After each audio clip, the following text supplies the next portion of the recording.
ہر عورت کی خاموشی کے پیچھے ایک جنگ چھپی ہوتی ہے۔ کچھ سبق ایسے ہوتے ہیں جو نظر نہیں آتے مگر روح کو اندر سے توڑ دیتی ہے۔ یہ کہانی ایک ایسی عورت کی ہے جس نے آنسو میں بھی ہمت تلاش کی۔ یہ کہانی صرف ایک عورت کی نہیں، یہ ہر اس عورت کی آواز ہے جس نے ظلم، تنہائی اور بے قدری کے باوجود جینا نہیں چھوڑا۔ اگر آپ بھی کبھی حالات سے ہارے ہیں تو آپ نے بھی کسی اپنے سے دکھ پایا ہے تو یہ کہانی شاید آپ کے دل کو چھو جائے، کیونکہ یہ صرف درد کی نہیں، ہمت اور امید کی کہانی ہے۔ السلام علیکم، امید کرتی ہوں آپ سب ٹھیک ہوں گے۔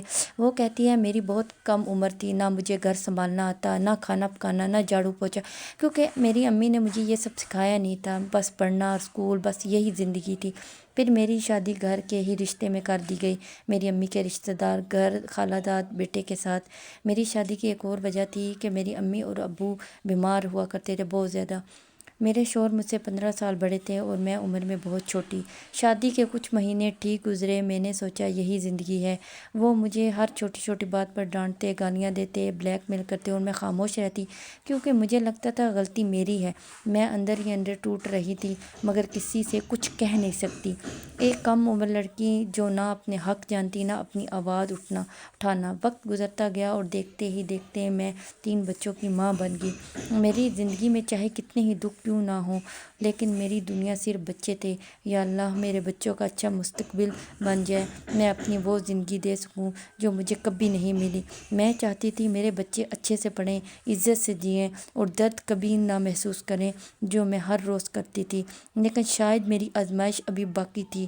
ایک دن میری زندگی میں ایک ایسا طوفان آیا جس کا میں سوچ نہیں سکتی تھی۔ شروع میں مجھے یقین نہ آیا، میں خود کو سمجھاتی رہی شاید میرا شک ہے، لیکن حقیقت جب سامنے آئی تو ایسا لگا جیسے میرے پاؤں کے نیچے سے زمین نکل گئی۔ مجھے پتہ چلا میرے شوہر کی زندگی میں کوئی اور لڑکی آ چکی تھی۔ وہ دن رات اس سے باتیں کرتے تھے۔ میں نے ہمت کر کے پوچھا کیا یہ سچ ہے؟ انہوں نے بڑی بے حسی سے کہا ہاں، میں کسی سے بات کرتا ہوں، بس ٹائم پاس ہے۔ یہ سن کے میرا دل ٹوٹ گیا۔ میں سوچتی تھی پہلے ہی میری زندگی آسان نہیں تھی اور یہ نیا درد کیوں؟ جب وہ گھر آتے اسی لڑکی کا فون آتے، یہاں تک کہ رات کو بھی اس لڑکی کی کالز آتی۔ میں خاموشی سے روتی رہتی۔ ایک دن میں ٹوٹ گئی اور اپنی امی کے گھر چلی گئی، لیکن وہاں بھی سکون کہاں تھا۔